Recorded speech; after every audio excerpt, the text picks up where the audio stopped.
Subscribe करें और bell दबाएं ताकि कोई खबर रह न जाए।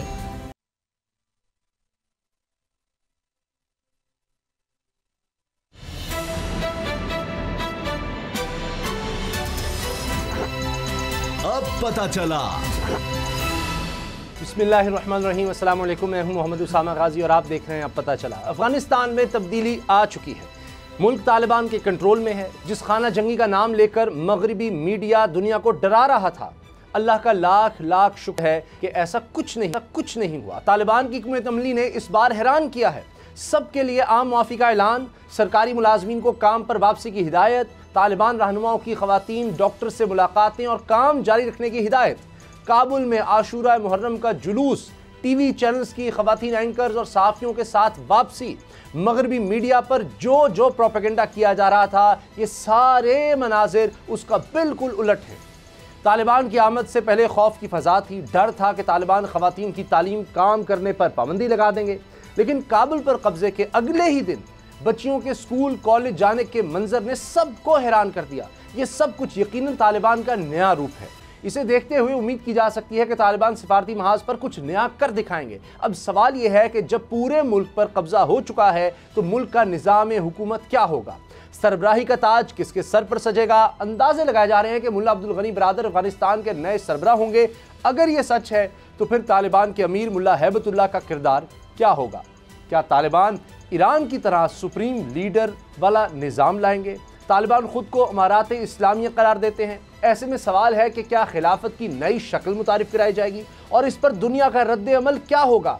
उधर तालिबान की वापसी पर भारत में सफ़े मातम बिछी है। खबरें गर्म हैं कि अफगानिस्तान में भारत ने दहशतगर्दी के जो अड्डे बना रखे हैं, तालिबान जल्द इनके खिलाफ कार्रवाई शुरू कर सकते हैं। दूसरी तरफ बेशर्मी से ही सही, अमेरिका ने अफगानिस्तान में नाकामी का इतराफ़ तो कर लिया है।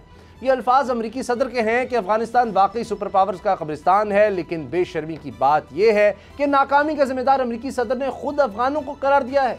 अमेरिकी सदर के खिताब की एक दिलचस्प बात यह है कि उन्होंने तालिबान को फिर धमकी दी है कि अगर उन्होंने अमेरिका के इनखला में कोई रुकावट डाली तो खौफनाक तरीन ताकत से जवाब दिया जाएगा। सवाल यह है, जवाब ही देना है तो फिर भागने की क्या ज़रूरत है?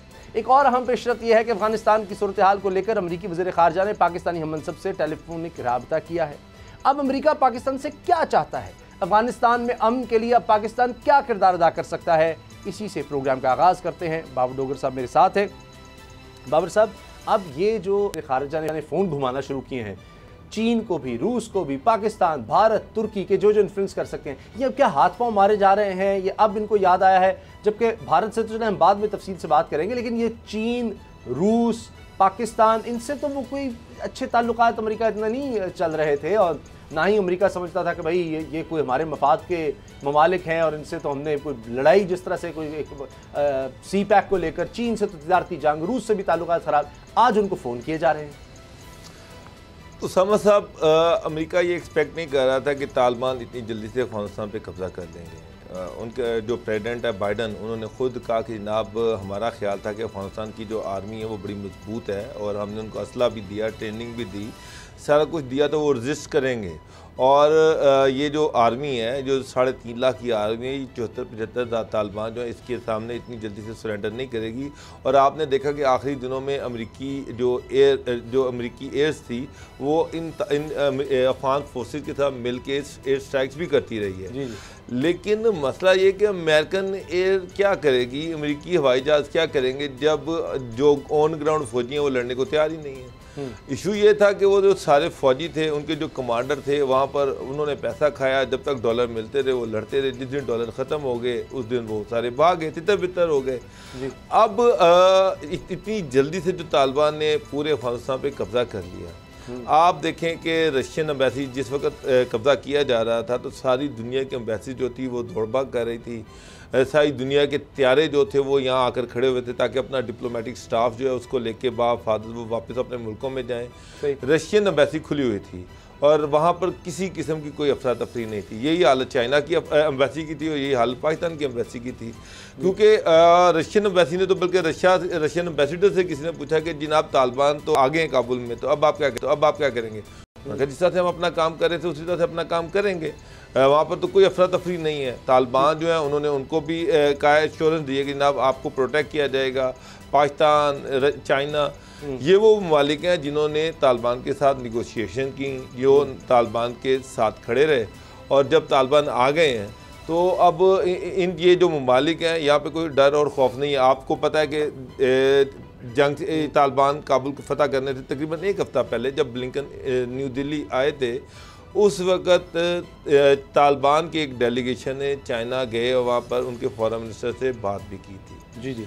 अब अमेरिका चाइना से ये चाह रहा है कि जनाब चाइना की और तालिबान की अफ़गानिस्तान की एक बड़ी छोटा सा बॉर्डर है, कोई 18 किलोमीटर का बॉर्डर है। अब अमेरिका उनको ये कह रहा है कि सिंकियांग जो बॉर्डरिंग एरिया है वहाँ पर अफ़गानिस्तान के साथ, वहाँ पर तालिबान की गवर्नमेंट है, तो वहाँ पर तालिबान जो है वो घुस सकते हैं, वहाँ पर आ सकते हैं।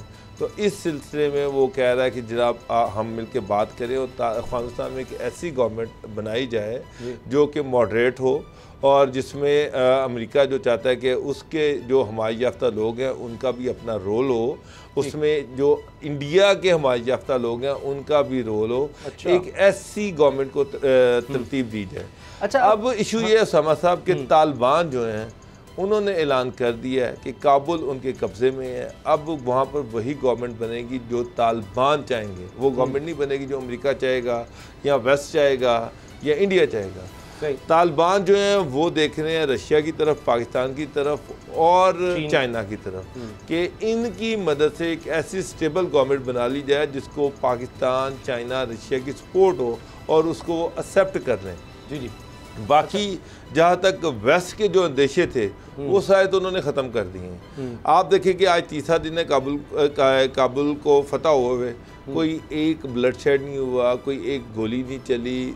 जो वहाँ पर निज़ाम ज़िंदगी है वो वहाँ पर आहिस्ता आहिस्ता रूटीन में वापस आ रही है। औरतें कॉलेज भी जा रही हैं, स्कूल भी जा रही हैं, यूनिवर्सिटीज़ भी जा रही हैं। वहाँ पर इवन सारा मीडिया दिखा रहा है वहाँ पर ख़वातीन जो हैं, जो कि जर्नलिस्ट ख़वातीन हैं, अच्छा, वो प्रोग्राम भी वो वहाँ पर वो टीवी स्क्रीन पे भी आ रही हैं और ख़वातीन बीपर भी दे रही हैं, वहाँ पर रिपोर्टिंग भी कर रही हैं। तो हाँ, एक जो उनकी अपनी एक हदूदो क्यूज है कि जनाब आप अबाया पहन लें, जी, जो पर्दा है वो शरई पर्दा कर लें, उसके बाद उनको कोई इतराज़ नहीं है। अच्छा, अब ये गुलाम मुर्तज़ा साहब ने हमें ज्वाइन कर लिया है। गुलाम मुर्तज़ा साहब, ये जो अब फ़ोन हो रहे हैं, अब जो डिप्लोमेसी अमेरिका की तरफ से हो रही है, ये कम से कम शिकस्त तस्लीम करने के बाद एक अच्छा कदम है कि जी अमेरिका समझ रहा है कि हम तो नाकाम हो गए, कोई हम पॉलिटिकल सेटअप ना दे सके, कोई एक स्टेबिलिटी ना दे सके। तो अब जो हमसाएं हैं जिन्होंने भुगतना है अगर खुदा न खास्ता अफगानिस्तान में हालात ख़राब होते हैं, अब भी आप देखिए, मैं पढ़ रहा था कि पाकिस्तान के जो इंटरनेशनल बॉन्ड्स थे उनकी कदर गिर गई है इसी वजह से कि जी पता नहीं क्या होगा, कोई स्पिल ओवर हो सकता है, अफगानिस्तान की सूरत हाल के पाकिस्तान पर असरात हो सकते हैं। अभी शुक्र है कि कोई खाना जंगी उस तरह की कैफियत नहीं है, उसके बावजूद आप देखिए असरात। तो लिहाजा अब ये रूस, चीन, पाकिस्तान को फ़ोन करना था कि भारत और तुर्की को भी, तो अमेरिका अब समझता है कि ये ममालिक हैं जो कुछ कर सकते हैं। अमेरिका नहीं चाहता था कि इन ममालिक को ऑन बोर्ड करे। इस हवाले से हमारी मदद उन्होंने मांगी हमसे और हमने तालिबान के दोहा मुज़ाकरात में मदद फराहम की। इस्लामाबाद में भी एक दौर हुआ और दोहा में भी हमने मदद फराहम की। उसके बाद से हम देख रहे हैं कि अफ़गानिस्तान के मामले में पाकिस्तान को पीछे पीछे रखा जा रहा था। आप सलामती कौंसिल के इजलास के दो जो गुज़श्ता इजलास हुए हैं, एक आज कल हुआ है, एक उससे पहले हुआ है, उसमें आप देख लें कि पाकिस्तान को इजाज़त नहीं दी गई। तो भारत की क्या ज़रूरत है कि वो पाकिस्तान को वहाँ शिरकत की या वहाँ बात करने की इजाज़त ना दे। हालांकि उनके आर्टिकल में लिखा हुआ है अक़वाम मुत्तहिदा के ये ममालिक जो हैं वो इंटरेस्ट शो करते हुए दरख्वास्त दे सकते हैं और बात कर सकते हैं, तो हमें इजाज़त नहीं दी गई। तो ये किसकी एमा पे किया गया है? ये भारत अकेला तो नहीं कर सकता ना वहाँ पे। अगर सलामती कौंसिल की अभी फ़िलहाल जो चेयरमैनशिप है उसके पास है तो ये मुमकिन नहीं है। तो ये आशीर्वाद है अमेरिका की।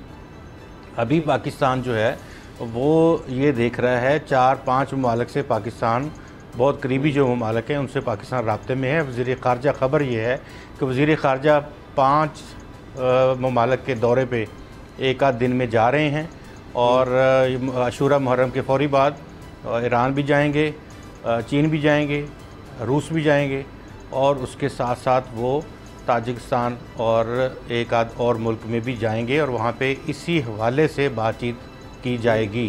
ठीक है कि जो वहाँ पे अबूरी सेटअप है जी जी उसमें किस तरह की हमारे जो स्टेक होल्डर्स हैं, जो हमारे इस खित्ते के रहने वाले लोग हैं जी जी वो किस तरह की नुमाइंदगी चाहते हैं। लेकिन अब मज़ीद ख़बरें जो तालिबान के हवाले से आ रही हैं, अभी मौलवी हैबतुल्लाह जो हैं उनके राब्ते हो रहे हैं अपने जो उनके नायब हैं उनके साथ, और वो भी मुल्ला अब्दुल गनी ब्रादर जो हैं वो पहुंच चुके हैं अफ़गानिस्तान जी।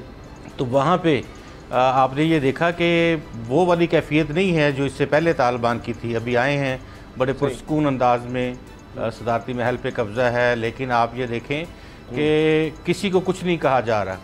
अभी वो एक वक्त लगेगा, अभी राब्ते कर रहे हैं वो मुख्तलफ जो कबायली सरदार हैं, कबायली रहनुमा हैं उनसे, जो ज़ोमा हैं उनसे, उनका मतमा नज़र उनका ये है कि ख़बर इस पूरे प्रोसेस में इस वक्त तक की सबसे लेटेस्ट आपके प्रोग्राम में ख़बर ये है कि अब मुल्ला अब्दुल गनी ब्रादर जो हैं वो ये चाहते हैं कि एक ऐसी शूरा कायम की जाए जो सुप्रीम काउंसिल वो हो और सुप्रीम काउंसिल आगे इस मुल्क के हवाले से फ़ैसले करे, और उसमें जो गैर तालिबान लोग हैं वहाँ पे अब्दुल्ला है या हामिद करज़ई है या और कुछ लोग हैं, तो उनके भी ग्रुप्स की कुछ ना कुछ नुमाइंदगी उसमें रखी जाएगी ताकि पूरे जो दुनिया है उसके सामने एक मॉडरेट और एक काबिल कबूल अफ़गानिस्तान की जो सूरत हाल है वो रखी जाए। और उसके बाद अगला प्रोसेस जो है वो शुरू किया जाएगा जिसमें इंतखाबात और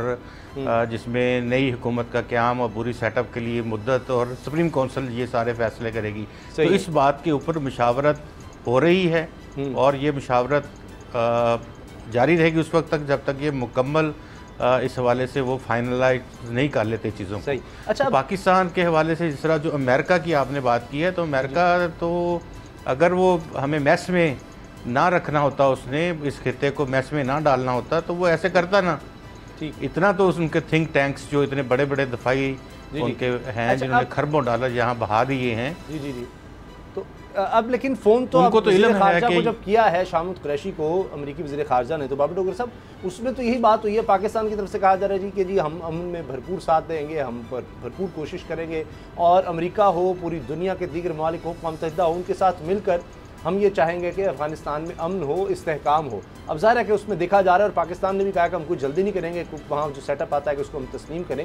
लेकिन इसके साथ साथ जो भारत कर रहा है सलूक, चूँकि अब सदारत उसके पास है यूएन सिक्योरिटी काउंसिल की, तो वहाँ तो जनाब सबसे अहम मुल्क पाकिस्तान है, उसको बुलाया नहीं जाता जब भी ये डिस्कशन होती है। तो क्या ये बात भी शामिद कुरैशी साहब को करनी चाहिए, शायद उन्होंने की हो कि जी आप हमें तो फ़ोन कर रहे हैं, आप भारत को कर रहे हैं, उसके स्टेक क्या हैं, उसका मैं बताता हूँ आगे कि उसने कितने वहाँ पर रॉक अड्डे बनाए हुए थे, वो चीज़ भी सामने आ गई, इतने तो भारत में नहीं थे, उस पर भी हम बात करेंगे। बाबर डोगर साहब। उसामा साहब, जो यूएनओ के सेक्रेटरी जनरल हैं एंटोनियो गुतेरेस, उन्होंने वो जो वहाँ पर तकरीर की है उस पर भी उन्होंने कहा था कि ये तमाम जो स्टेक होल्डर्स हैं उन सबको इसमें बुलाया जाना चाहिए और उनका भी मुद्दा जो है, नुक्ता नज़र जो है वो भी सामने आना चाहिए।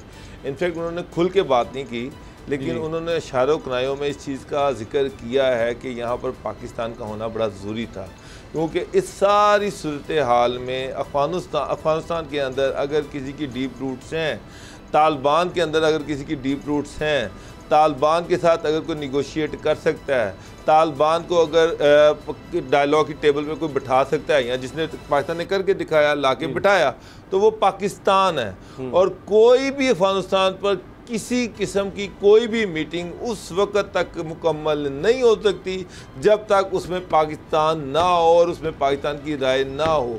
अफ़गानिस्तान में कोई भी ऐसी गवर्नमेंट नहीं बन सकती तालिबान रजीम में जिसमें पाकिस्तान जिस मीटिंग में शिरकत ना करे। अब इंडिया जितनी मर्जी हरदर्मी कर ले, इंडिया अपना जितना मर्जी गुस्सा उतार ले, इंडिया की खरबों डॉलर की इन्वेस्टमेंट डूब गई, इंडिया ने जो अपनी प्लानिंग की हुई थी कि अफ़गानिस्तान में ये जो गवर्नमेंट चले, कठपुतली गवर्नमेंट होगी, ये जो कठपुतली गवर्नमेंट चलेगी, वो अफ़गानिस्तान की सरजमीन को पाकिस्तान के खिलाफ यूज़ कर रहा था, पाकिस्तान में दहशतगर्दी करवा रहा था, पाकिस्तान के अंदर के अमन में खलल डाल रहा था, और जिस तरह से वो अफ़गान गवर्नमेंट जो है पाकिस्तान की सेंट्रल एशिया तक एक्सेस को रोक रही थी, मगर मुझे पता है कि बहुत सारी ऐसी मीटिंग्स हुई इकोनॉमी पे। ताजिकिस्तान, उज़्बेकिस्तान, किर्गिस्तान, ये सारे ममालिक पाकिस्तान के साथ ट्रेड के लिए इंटरेस्टेड थे, लेकिन सिर्फ़ और सिर्फ अफ़गानिस्तान की गवर्नमेंट बज़िद थी कि जब तक दिल्ली को इसमें शामिल नहीं किया जाएगा उस वक्त तक सेंट्रल एशिया के साथ पाकिस्तान की कोई ट्रेड नहीं हो सकती। तो अब वो जो एक इंडिया की कठपुतली गवर्नमेंट वहाँ पर बैठी हुई थी, उसके ख़त्म होने के बाद इंडिया की इन्वेस्टमेंट भी डूब गई और इंडिया अब दुनिया में कोई मुंह दिखाने लायक नहीं रहा।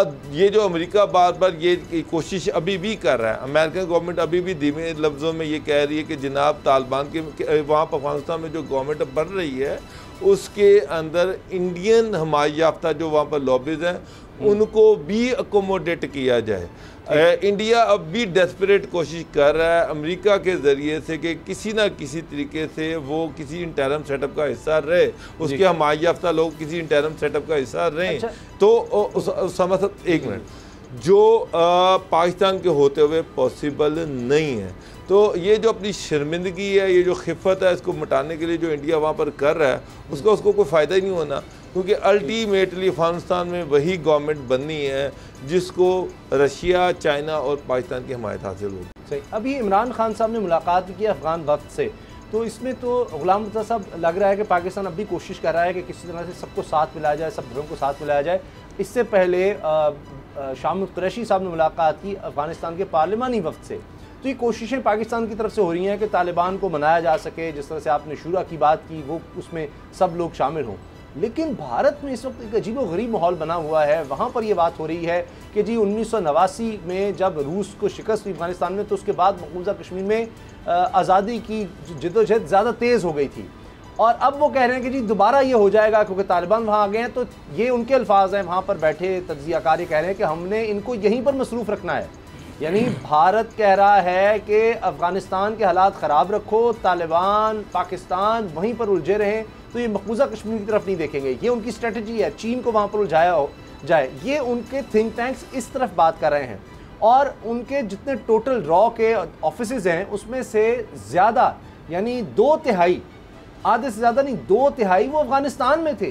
तो ये एक अजीब सूरत हाल है। तो जब भारत एक स्पॉइलर का किरदार अदा करेगा तो पाकिस्तान के लिए चीन, रूस, अफ़गानिस्तान, तालिबान, इनके लिए मुश्किल नहीं होगा हालात को कंट्रोल करना।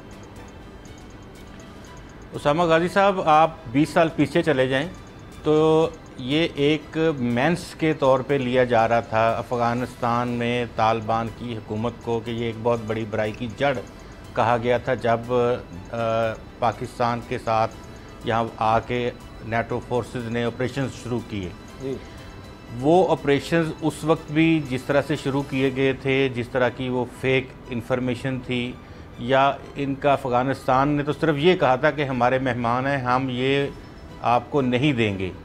इसके अलावा उनका कसूर जो है वो उन 9/11 के धमाकों में अफ़गानिस्तान का नहीं था, लेकिन एक बुराई और बड़ी बुराई के तौर पे लिया गया और फिर ये कहा गया कि इनको ख़त्म करेंगे। 20 साल अफ़गानिस्तान में नेटो फोर्सेस, इतनी बड़ी बड़ी कुव्वतें, ताकतें वहाँ पे मौजूद रहीं और भारत उनका आलाकार बन के वहाँ पे और गुलाम साहब इसमें एक और चीज़ भी है कि उन्होंने कहा था जो उनकी सोच थी कि कोई इस्लामिक कोर्ट हो, इस्लामी कोई मुल्क हो, शायद सऊदी अरब का उनका इशारा था। ये इस तरह से निगोशिएट ही नहीं किया गया ना उनसे, वरना तो शायद वो कहता कि जी कोई ऐसा कि सालिस मुकर्रर कर दिया जाए तो अगर वहाँ पर सजा होगी साम लादेन को तो हम हवाले कर देंगे, लेकिन उन्होंने तो फिर वो चढ़ाई कर दी थी उससे पहले। लेकिन उसका रिजल्ट आपने देख लिया कि 20 साल बाद ऐसा ही हुआ जैसा जापान में हुआ था, ऐसा ही हुआ जैसा वियतनाम में हुआ था। उसके बाद फिर आपने ये तीसरा उनका अमेरिकन जो हैं उनका आपने तीसरा फॉल देख लिया यहाँ पे। बिल्कुल। और एक और दुनिया में एक भी अफगानी नहीं था, एक भी पाकिस्तानी नहीं था। अमेरिका की अपनी इन्वेस्टिगेशन कि 9/11 अटैक्स जिन्होंने किए हैं ट्विन टावर्स पर, उसमें एक शख्स भी पाकिस्तानी या अफगानी नहीं था। वो कहते जी वो सऊदी नेशनल थे और अमेरिका में ट्रेनिंग लेते रहे। अमेरिका में जहाज गिराने की ट्रेनिंग। भारत जो कुछ कर रहा है वो आज अगर पाकिस्तान को अफ़गान प्रोसेस से दूर रखने के लिए कोशिशें कर रहा है और अफ़गानिस्तान के हवाले से किसी फैसला साजी से दूर रखने के लिए कोशिशें कर रहा है, लेकिन आप ये देखें कि दुनिया भर से राब्ते पाकिस्तान के साथ हो रहे हैं। उनके वालिद मोहतरम जो भारत के वालिद मोहतरम अमेरिका है उसके साथ राब्ते नहीं दुनिया कर रही, दुनिया पाकिस्तान के साथ राब्ते कर रही। दुनिया को इस बात का इदराक है कि पाकिस्तान उनको मदद फराहम कर सकता है और पाकिस्तान पुरअमन इस्तेकाम के लिए, पुरअमन अफ़गानिस्तान के लिए और वहाँ पे इस्तेकाम के लिए अपनी मदद फराहम करेगा। और ये भी नहीं है कि पाकिस्तान को बहुत ज़्यादा अलाइनमेंट है आने वाले जो रजीम है उससे। आप ये देखें कि उससे पहले हमने जिस तरह से वो हमीद गुल साहब का आजकल बड़ा चल रहा है कि हमने अमेरिका की मदद से सोवियत यूनियन को ख़त्म किया, फिर हमने अमेरिका की मदद से अमेरिका को ख़त्म किया। ऐसा नहीं है। आप ये देखें लोग कौन थे, सबसे पहले जो तख्ता मश्क बने वो अफ़गानी थे और ये जितनी इस वक्त रजीम आई है तालिबान की, ये सारे अफ़गानी हैं। ये कट्टर अफ़गान रजीम है। इसमें वो वाला जो एक जुमला है कि अफ़गान बाकी कोसार बाकी, ये वो वाले कट्टर ये अफ़गानी हैं। इनको शिकस्त देना या इनको उस तरह से जिस तरह से इन्होंने दरमियान में जो रजीम्स आई हैं उनको डॉलर दे के, रुपए दे के अपने साहब में कर लिया था, ऐसा नहीं है। अभी फ़िलहाल देखने की गेम है कि 1-2 महीनों के अंदर वहाँ जब वो स्टेबिलिटी ले आएंगे तो उसके बाद वो ताल्लुकात में पाकिस्तान के साथ कैसे चलते हैं, वो दीगर खित्ते के ममालिक के साथ कैसे चलते हैं, ये बड़ा एक सवाल होगा क्योंकि उनकी नज़रें इंडिया की डेस्परेशन देखिए कि उनका जो मुस्तकिल मंदूब है यूएनओ में, वो वहाँ पर उसने वहाँ पर जाके ये शोर मचा दिया कि जनाब तालिबान गवर्नमेंट को यूएनओ ना माने, तालिबान जो काबुल फतह किया इसको कंडेम किया जाए और तालिबान की हुकूमत को दुनिया ना माने। ये इंडियन मंदूब जाके यूएनओ में ये कह रहा है। और दूसरी तरफ इंडिया जो था बैकडोर डिप्लोमेसी शुरू करता रहा और ये पूरी कोशिश करता रहा किस तरह से तालिबान के साथ के ताल्लुकात बन जाएं, लेकिन जो कि नहीं बन सके। तो इंडिया का दोहरा म्यार ना समा साहब, हर चीज़ में उनका एक दोहरा म्यार होता है और वो खुल के सामने आ रहा है। अच्छा, अभी भी कहा जा रहा है चैनल पर तो बात ही चल रही है, अमेरिका ने बराह रास्त मुज़ाकरात तो तालिबान से भी किए हैं। अब एक सवाल ये है बाबर डोगर साहब कि क्या ये तालिबान रहनुमा जिनमें हैबतुल्लाह खुनज़ादा हैं, ये तो अमीर हैं, सबसे टॉप पर इस वक्त ये हैं, उनका पता नहीं है कि किधर हैं। और उसके बाद हम देखते हैं कि नायब अमीर हैं मुल्ला अब्दुल गनी बरादर, और जो कि अब पहुंच चुके हैं और ये नेगोशिएटर भी, चीफ नेगोशिएटर है जो अमेरिका से सारे मामलात हुए हैं, ये भी अब पहुंच रहे हैं, दीगर इनके रहनुमा पहुंच रहे हैं। फिर मुल्ला मोहम्मद याकूब हैं जो मुल्ला उमर के बेटे हैं। कहा जाता है कि जिस तरह एक आम लफ्ज़ों में इसको आर्मी चीफ कहा जाए, इस वक्त ये उस ओहदे पर हैं, मिलिट्री जो उनका विंग है उसको ये हेड करते हैं। फिर सिराजुद्दीन हक्कानी हैं, हक्कानी नेटवर्क जिनका कहा जाता है। तो इस तरह और बड़े नाम हैं, शेर मोहम्मद अब्बास हैं, अब्दुल हकीम खानी हैं। तो कहीं ये कोई आपस में इक़्तिदार की कोई जंग तो नहीं बाबर डोगर साहब आप देख रहे हैं कि ये शुरू हो जाएगी आने के बाद? क्योंकि ख़ुद तर्जुमान तालिबान ने कहा है कि हमें भी नहीं अंदाज़ा था कि इतनी तेज़ी से हम काबुल तक पहुँच जाएंगे और सब हालात कंट्रोल कर लेंगे। उसामा साहब, आप देखें कि जो तालिबान लीडरशिप है उन्होंने कोई जल्दबाजी में नहीं है, ना ही उन्होंने ये किया कि एक ग्रुप ने आगे फतह किया तो उन्होंने वहाँ पे प्रेसिडेंशियल पैलेस में अपना बंदा ला के बिठा दिया और जिसने अनाउंस कर दिया कि जी मैं अमीर हूँ या मैं गवर्नमेंट कायम हो गई है। वो बड़े खामोशी से बैठे हुए हैं। अभी आज दोहा से अब्दुल गनी ब्रदर और अब्दुल्ला और करजई साहब जो हैं वो आज पहुँचे हैं अफगानिस्तान में। अब्दुल्ला और करजई पहले ही वहाँ पर जो सुन रहे हैं कि ये इन्होंने आज जाना, इन्होंने काबुल था लेकिन चूँकि वहाँ पर अमेरिकन कंट्रोल है तो शायद ये कंधार जाएँ।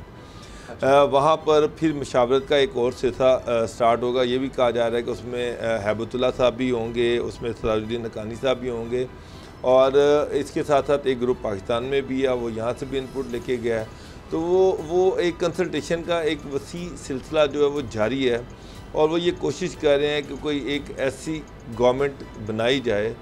उसका क्या फॉर्म हो सकता है? वो प्रेसिडेंशियल भी हो सकती है, उसमें प्राइम मिनिस्टर भी हो सकता है और यहाँ ये भी हो सकता है कि वो जो तालिबान का एक अपना है कि उसमें एक खलीफा या सुप्रीम लीडर जो है वो बना दिया जाए। ये भी सुनने में आ रहा है कि हैबतुल्लाह साहब जो है उनको सदर बना दिया जाए, उनके ऊपर एक शूरा बना दी जाए जिसको हैबतुल्लाह साहब जो है वो हेड करें और उनके नीचे जो गनी ब्रदर साहब हैं उनके सरपरस्ती ये एक गवर्नमेंट बन जाए। ठीक है। लेकिन अभी मुख्तलिफ ऑप्शंस हैं। देखें, वो तालिबान को जल्दी नहीं है, वो एक ऐसी गवर्नमेंट बनाना चाह रहे हैं जिसको सारी दुनिया रिकग्नाइज करे। सर, न्यूज़ अपडेट्स का वक्त हो गया है। बात करेंगे क्या तालिबान ने बाकी दुनिया को हैरान कर दिया है जिस तरह से अब वो आज़ादियाँ दे रहे हैं। ब्रेक के बाद बात करेंगे।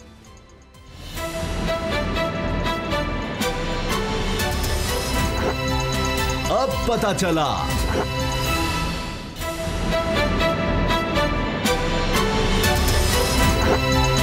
अब पता चला।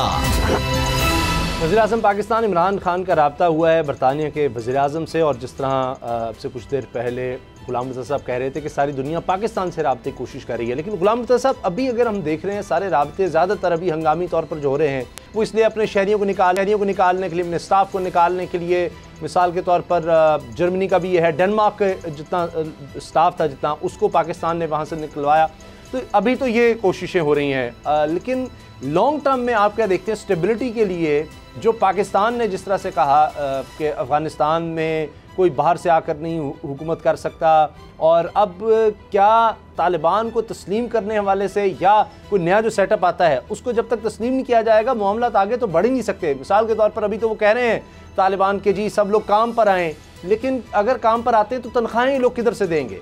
सारा जो उनका सेटअप है, जो भी उनकी गवर्नमेंट में आप देखिए, पुलिस होगी, सरकारी मुलाजमीन होंगे, हॉस्पिटल हैं, दीगर जितना महकमा तालीम का है, तो ये सारा निज़ाम कैसे चल सकेगा। तो ये जो अभी राब्ते हो रहे हैं, क्या पाकिस्तान ये भी दुनिया को बताने में कामयाब हो सकेगा कि आपको ये नहीं कि अब आप यहाँ से निकल गए हैं और आप आंखें बंद कर लें कि यहाँ तबाही होती रहे। बरतानिया भी यहाँ पर रहा, बरतानिया के वज़ीर दिफा ने कहा कि जी ये गलती हुई है, अमेरिका को यहाँ से नहीं जाना चाहिए था। नेटो की तरफ से भी मैं देख रहा था बयान आया है कि जी ये खदशा तो था लेकिन वो फोर्सेस कामयाबी नहीं हो सकी कंट्रोल करने में। तो ये ना हो कि नेटो, अमेरिका, बरतानिया ये सब अब बस मुँह ही फेर लें कि जहाँ पीछे तबाही होती है अपने लोग निकालो और बस। ये रेत की दीवार साबित हुआ है। तमाम वो सिस्टम जो 20 साल से वो ये कह रहे हैं, पूरी दुनिया को ये हवा झोंका दिया हुआ था एक हवा का कि हम इतना माल जो है वो उधर लगा रहे हैं, ये सिस्टम था ही नहीं वहाँ पे। उन्होंने अदारे बनाए नहीं। बुनियादी तौर पे क्वेश्चन जो इस वक्त सोचने का है, क्या रियासतें जो अफ़गानिस्तान है वो एग्जिस्ट करती है। बात असल ये क्वेश्चन है, और तालिबान इसको बहुत अच्छे तरीके से समझ रहे हैं कि इस वक्त वहाँ पे इंफ्रास्ट्रक्चर जो है, जिस तरह से आपकी जुडिशल सिस्टम है, अदालतें हैं, पुलिस है, वहाँ पे दीगर महकमे हैं, स्टेट बैंक है और वजारत ख़जाना है, बाकी दीगर चीज़ें हैं। तो ये सूरत हाल क्या है इस वक्त वहाँ पे? वहाँ तो आप सारी दुनिया कह रही तालिबान है, बाकी सिस्टम किधर है? यानी कि वहाँ सिस्टम नहीं है।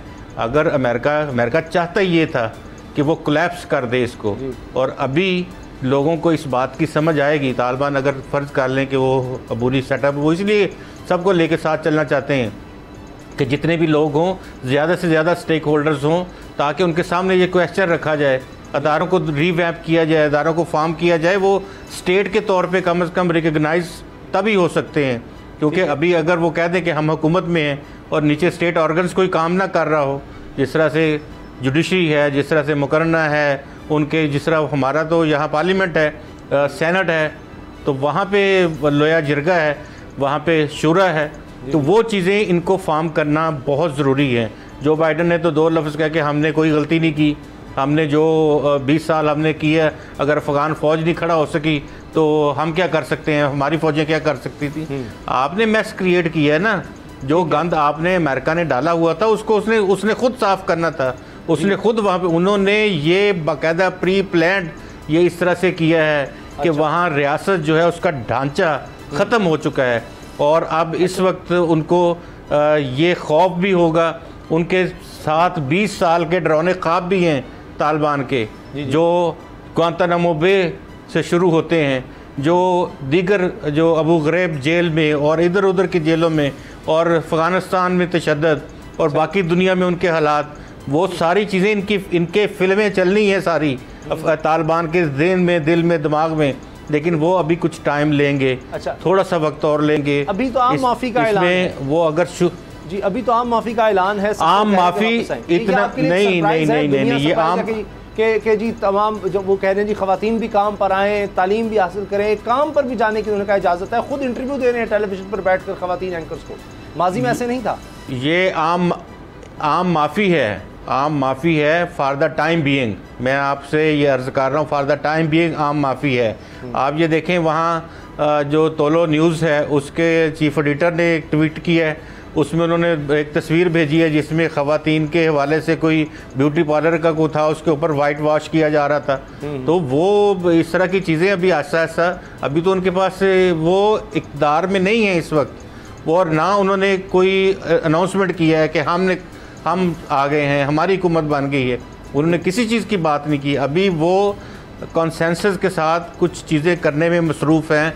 जो शुरा है वो उसको बनाना चाहते हैं, सुप्रीम काउंसिल बनाना चाहते हैं, फिर उसके बाद लोया जिरगा बुलाया जाएगा, फिर उसमें हमायदीन आएंगे, फिर बैठ के आगे बात चलेगी। तो अगर इनके पास ये सारा कुछ आता है तो फिर जब ये प्रॉपर एक गवर्नमेंट की तरह तर्ज पे अपना निज़ाम लेके पहले ढांचा बनाएंगे, क्योंकि आपने देखा काबल की क्या सूरत हाल थी, ना कोई पुलिस, ना ASF, ना ATC, ना टावर कंट्रोल, कुछ भी नहीं था। तो अब सारी जगहों पे सूरत हाल ऐसी है। तो उन चीज़ों को ये दोबारा रिस्ट्रक्चर करेंगे। जो आपने बात की पैसों की कि उनके तनख्वाहें कहाँ से देंगे, $9 बिलियन जो है वो उनके रिजर्व्स हैं, जो सेंट्रल बैंक जो उनका है अफ़गानिस्तान का, उसके $9 बिलियन। और आप इससे ज़्यादा डॉलर जो हैं वो अशरफ गनी साहब सुना है कि वो लेके वहाँ से निकल गए हैं। ये तो दुनिया के ऊपर अभी बहुत से सवालात हैं। बिल्कुल ठीक है, लेकिन अभी देखें ना, वो पैसे किसके थे? सही, अशरफ गनी जो पैसा लेके गया वो किसका था? वो तो अफगानों के नाम पे था, अफगानियों का था।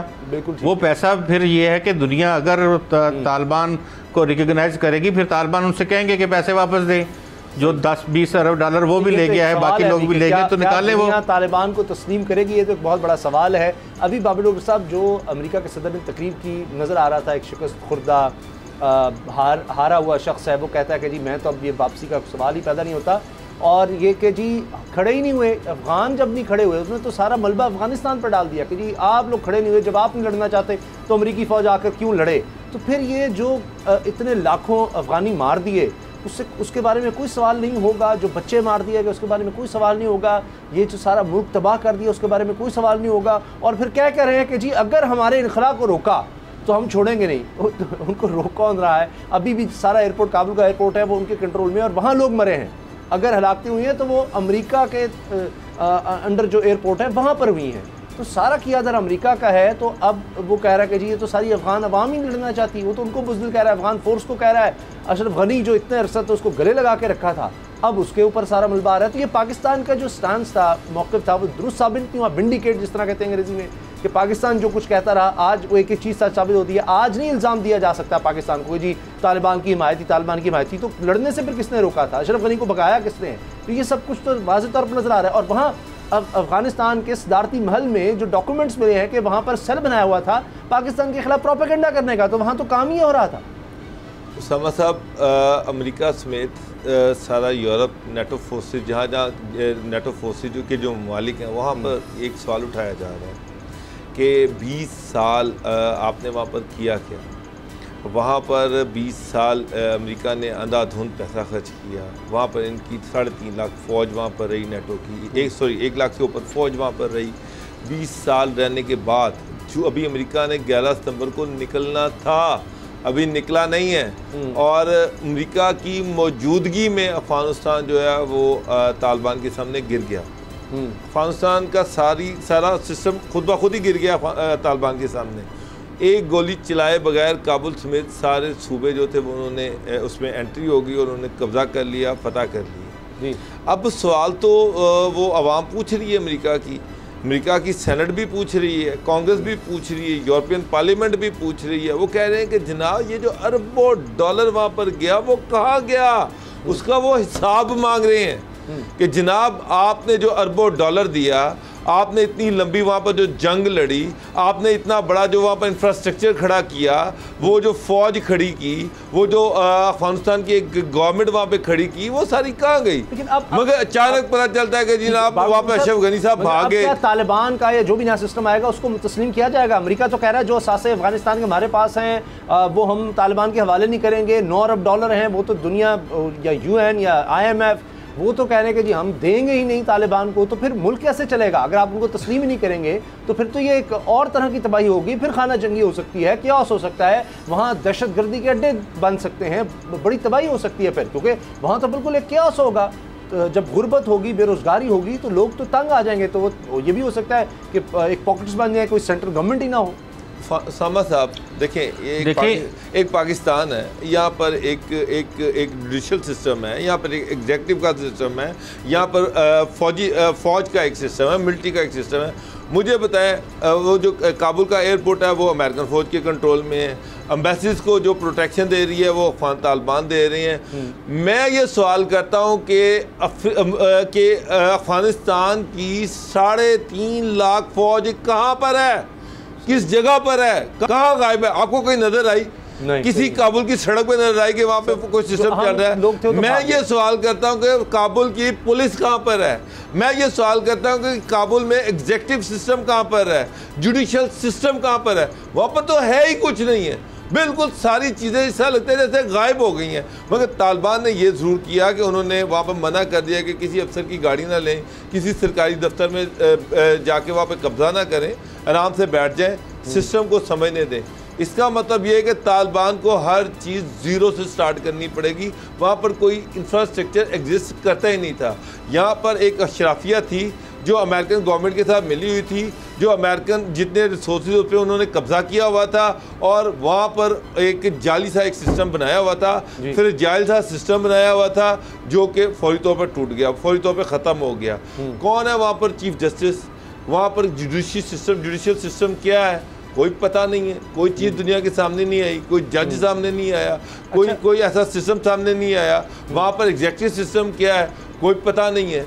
सामा साहब, अमेरिकन जो प्रेसिडेंट हैं वो असल में चीज़ों को छुपा रहे हैं, अपने अवाम को बताने से कतरा रहे हैं कि जी अफगान फ़ौज ही नहीं लड़ना चाहते तो हम क्या करें। और भाई अफगान फ़ौज को बनाया किसने था, ट्रेन कैसे किसने किया था, वो फ़ौज क्यों नहीं लड़ी? अल्टीमेटली वो अमेरिकन पैसे से बनी थी, अमेरिकन पैसा लगा हुआ था उसके ऊपर। तो वहाँ की अवाम ये पूछ सकती है और ये जवाब काफ़ी नहीं है, इससे लोग सेटिस्फाइड नहीं होंगे। सबसे बड़ी अकाउंटेबिलिटी जो है वो अमेरिकन प्रेसिडेंट की, पिछले की, अब की, उनकी होगी कि जनाब ये आपने ये सारा पैसा कहाँ ज़ाया कर दिया, कहाँ चला गया? वहाँ पर तो है ही कुछ नहीं है। लेकिन गुलाम रज़ा साहब, हमने ये देखा है कि अमेरिकी इस्टेब्लिशमेंट बड़ी स्ट्रॉन्ग है, आज तक कोई उससे सवाल नहीं कर सका। जो वो डिसाइड करते हैं, इराक़ में आप देख लीजिए, उन्होंने कहा जी वेपन्स ऑफ मास डिस्ट्रक्शन है, लेकिन सब झूठ था, सब फ्रेब था, फ्रॉड था, कोई उनके पास इस तरह का हथियार नहीं था। उन्होंने सद्दाम हुसैन गिराया, लाखों लोग मार दिए, आज तक किसी के बारे में कोई सवाल नहीं, किसी को कोई सज़ा नहीं हुई। बरतानिया में इस तरह से देखा हमने, कोई किसी को सज़ा नहीं। तो वहाँ तो हमने देखा किसी को सज़ा नहीं होती, उल्टा वो कह रहे हैं कि जी जितनी भी दौलत है हम $1 नहीं देंगे। तो इस तरह से फिर कैसे चलेगा? लोग तो फिर भूखे मरेंगे। ब्रेक लेते हैं और ब्रेक के बाद इस बारे में बात। अब पता चला।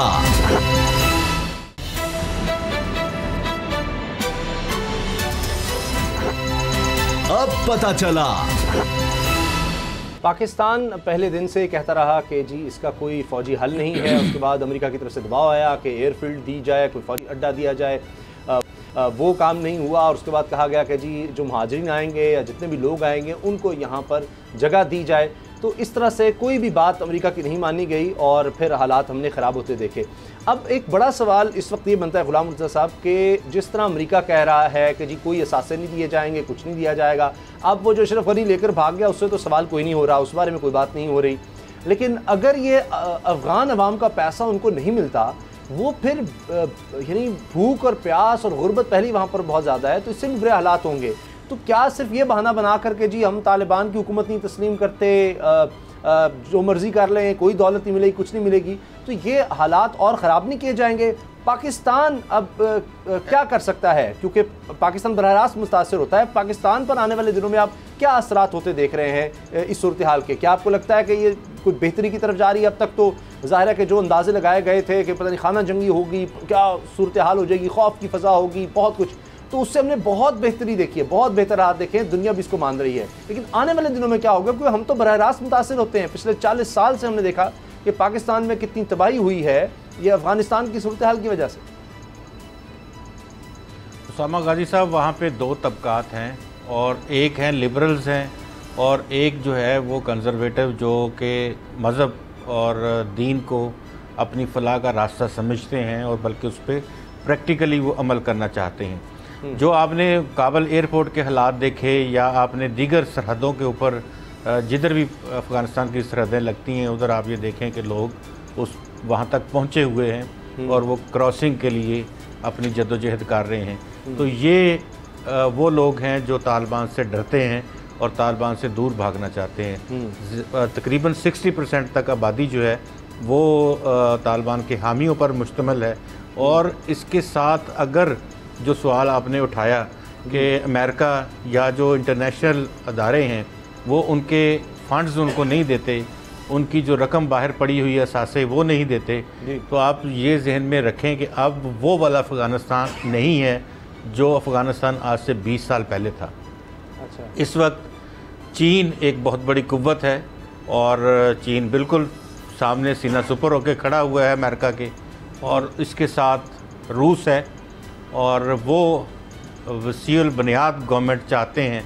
वहाँ पे ईरानी मॉडल गवर्नमेंट होगी या चीनी मॉडल गवर्नमेंट होगी। अच्छा। ये दोनों मॉडल में से एक मॉडल अपनाया जाएगा। ईरान भी उनका साथ देगा और पैसों की मेरे ख्याल में चीन कमी नहीं होने देगा अफ़गानिस्तान में। अच्छा। और अगर अमेरिका इस तरह से करता है तो मज़ीद एक्सपोज होगा। अभी तो एक्सपोज हो गया है, अभी मज़ीद एक्सपोज होने के दिन बाकी अच्छा, होंगे। हालात आगे क्या देख रहे हैं? हर जो पाकिस्तानी का अब ये बराह रास्त मसला है कि अफ़गानिस्तान में अमन हो, अफ़गानिस्तान में खुशहाली है। तालिबान भी कहते हैं, अब उनको रियलाइजेशन हो गया है कि वो ज़बरदस्ती अब ज़्यादा अरसा तो नहीं रह सकते, जब तक कि लोगों को रोज़गार नहीं मिलेगा, वहाँ पर खुशहाली नहीं होगी, तो लोग उनके ख़िलाफ़ होना शुरू हो जाएंगे। तो आपको क्या लगता है कि क्या ये कोई सक्सेसफुल कुछ ट्रांजिशन ये हो सकेगी? क्योंकि पाकिस्तान, हर पाकिस्तानी के लिए अब ये एक बड़ा मसला है। मैंने आपको बताया कि अभी से पाकिस्तान की मईशत पर असरात आने लग गए हैं। रियलाइजेशन है, पाकिस्तान इसके लिए अपना किरदार अदा कर रहा है, पाकिस्तान अपना किरदार अदा करेगा, और ये इस तरह की फेलियर जो है गवर्नमेंट नहीं होगी जिस तरह की अशरफ गनी की थी या अहमद करज़ई की थी। ये अगर गवर्नमेंट फार्म होती है और मॉडल इनका अच्छा बन जाता है, इलेक्शन कमीशन नया फार्म हो जाता है, इंतखाबात का ऐलान हो जाता है, लोया जिरगा जो है वो अपना काम शुरू कर देता है, तो ये चीज़ें, बाकी चीज़ें जो हैं वो आहिस्ता आहिस्ता एक स्ट्रक्चरल जो सूरत हाल है वो वाज़ेह होना शुरू हो जाएगी और एक निज़ाम का ढांचा जो है वो बनना शुरू हो जाएगा। और पाकिस्तान भी यही चाहता है और पाकिस्तान इस हवाले से हर मुमकिन मदद फराहम करने के लिए तैयार है और हर फोरम के ऊपर जाने के लिए तैयार है। पाकिस्तान पहले भी कुर्बानियाँ देता रहा है, अभी भी कुर्बानी देने के लिए तैयार है और मुस्तकबिल में भी मुस्तहकम अफ़गानिस्तान के लिए पाकिस्तान मुकम्मल तौर पे अपनी हिमायत और अपनी मदद जारी रखेगा। अच्छा, ISPR की तरफ से जिस तरह से स्टेटमेंट आई है कि आर्मी चीफ से अफगान वक्त ने मुलाकात की है, अफगान वक्त ने पाकिस्तान की कुर्बानी को सराहा है, तो ये एक प्रॉपर डोगर साहब हम देख रहे हैं कि एक थोड़ा सा शिफ्ट यकीन नज़र आ रहा है। अफगान हुकूमत तो हमेशा शिकवा होता था, शिकायत पाकिस्तान से, और हमारे पाकिस्तानी फ़ौजी इतने शहीद हुए ये सारी फेंसिंग के दौरान, और आपने देखा क्या हालात रहे पाक अफगान बॉर्डर पर। तो अब सराहा जा रहा है पाकिस्तान की कोशिशों को, और पाकिस्तान की तरफ से चाहे आर्मी चीफ वज़ीर-ए-आज़म वो कहेंगे कि हम भरपूर कोशिशें करेंगे अमन के लिए, इसमें हमारा फ़ायदा है, हमारा मफाद है कि अफ़गानिस्तान में अमन हो। लेकिन अमरुल्लाह साले जो नायब सदर था वो ये कह रहा है कि जी अब मैं सदर हूँ, क्योंकि जो अशरफ गनी था वो तो भाग गया है, तो नायब सदर ही सदर होता है, और वो अब वो नॉर्दर्न अलायंस या अहमद शाह के साथ मिलकर, जो अहमद शाह मसूद का बेटा जो नॉर्थ में होते थे, तो वो कह रहे हैं कि जी अब हम मिलकर रेजिस्टेंस करेंगे। और उसमें ज़ाहिर है कि वो चाह रहे हैं कि शायद भारत जो है माजी की तरह उनकी को मदद करे, उनको कोई डॉलर दे, या ये चूरन बिकेगा या अमेरिका ने देख लिया पैसे दे देकर मामला हल नहीं होते। सर, उन्होंने जो आज ट्वीट किया है वो ट्वीट मैंने भी पढ़ा है, मैंने भी देखा कि अमरुल्लाह साले ने जिस तरह से उनको 2 दिन के बाद अफ़गानिस्तान का कॉन्स्टिट्यूशन याद आया कि आइन में ये है कि अगर सदर मुल्क से भाग जाए तो जो वाइस प्रेसिडेंट होता है वो चार्ज संभाल लेता है, क्योंकि उन्होंने कहा कि मैं अफगानिस्तान में हूँ तो मैं उसका चार्ज, तो फिर आए ना जाके काबुल में जो प्रेसिडेंट का घर है वहाँ पर प्रेसिडेंट हाउस में आके बैठें और बताएं कि जनाब मैंने आगे कब्ज़ा कर लिया और मेरे कब्ज़े में प्रेसिडेंट हाउस भी है, काबुल भी है, पता नहीं कहाँ से गायब हो गए, एक ट्वीट करके वो इस तरह का मैसेज देने की कोशिश कर रहे हैं। ये सिर्फ ड्रामा है, इससे आगे कुछ नहीं। सारी दुनिया ने इस चीज़ को मान लिया है, एक्सेप्ट कर लिया है कि काबुल फतह हो चुका है और काबुल पे अशरफ गनी की गवर्नमेंट गिर चुकी है, ख़त्म हो चुकी है। इस फैक्ट को दुनिया ने मान लिया है, ये चूरन नहीं बिक सकता।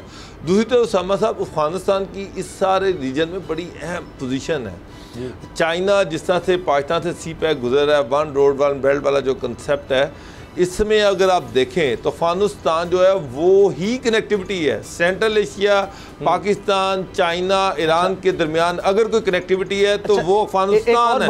मैं एक मिनट में, इसमें जो सबसे अहम चीज़ है वो ये है कि इसमें इंडिया तनहा हो जाएगा। अभी ज़बीउल्लाह मुजाहिद जो हैं तालिबान के तर्जुमान ने पहली दफ़ा है, पहले तो इनकी शायद तस्वीर भी किसी ने नहीं देखी थी, कि आज वो सारे मीडिया के सामने बराह रास्त प्रेस कॉन्फ्रेंस कर रहे हैं, लोगों के सवालों के जवाब दे रहे हैं और वो ये कह रहे हैं कि ये तारीख़ी दिन है। तो ये बिल्कुल एक हम काफ़ी ज़्यादा तब्दीली देख रहे हैं। गुलाम रज़ा साहब, लास्ट कमेंट, फिर मुझे क्लोजिंग की तरफ जाना है, कि एक शख्स जो टीवी पे कभी नहीं, तस्वीर भी नहीं नज़र आती थी, वो अब मीडिया के सामने आ रहे हैं, सवालों के जवाब दे रहे हैं। ये शायद अफगानिस्तान में कॉन्फिडेंस ज़रूर लोगों को नज़र आए कि अब ये वो माजी वाले तालिबान नहीं जिनसे वो इतना खौफ खाते थे, ये लोगों को इंगेज करना चाह रहे हैं। देखें, ये इन्होंने मुकाबला जो किया है 20 साल, वो किससे किया है? वहाँ उनका ट्विटर भी था, उनके फेसबुक अकाउंट भी थे, उनके इंस्टाग्राम भी थे। उन फौजियों के साथ इन्होंने मुकाबला किया है, जंग अमेरिका से लड़ी है और अमेरिका से जंग जीती है। तो आप ये देख लें कि इन जो नज़र आते हैं दरवेश, इनके पास और कौन कौन सी चीज़ें, कौन कौन सी टेक्नोलॉजीज़ इन्होंने सीखी होंगी, लेकिन सबसे बड़ी चीज़ तहम्मुल, बुर्दबारी और इन्होंने जो बर्दाश्त सीखी है, ये सबसे बड़ी बात है। और आप ये आइंदा आने वाले दिनों में मज़ीद देखेंगे। लेकिन मैं ख़तरा एक में मुझे बहुत ज़्यादा, अल्लाह ना करे कि मेरी बात सच हो, लेकिन इनके तलखी बहुत होगी इनके अंदर, वो जितना मर्ज़ी दबा लें, लेकिन एक ना एक दिन वो तलखी निकल के बाहर आएगी।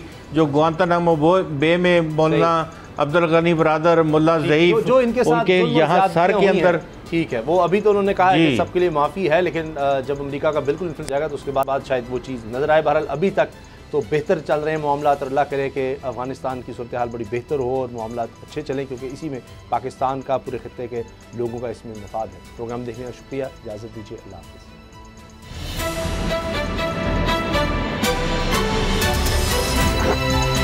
अब पता चला। सब्सक्राइब करें और बेल दबाएं ताकि कोई खबर रह न जाए।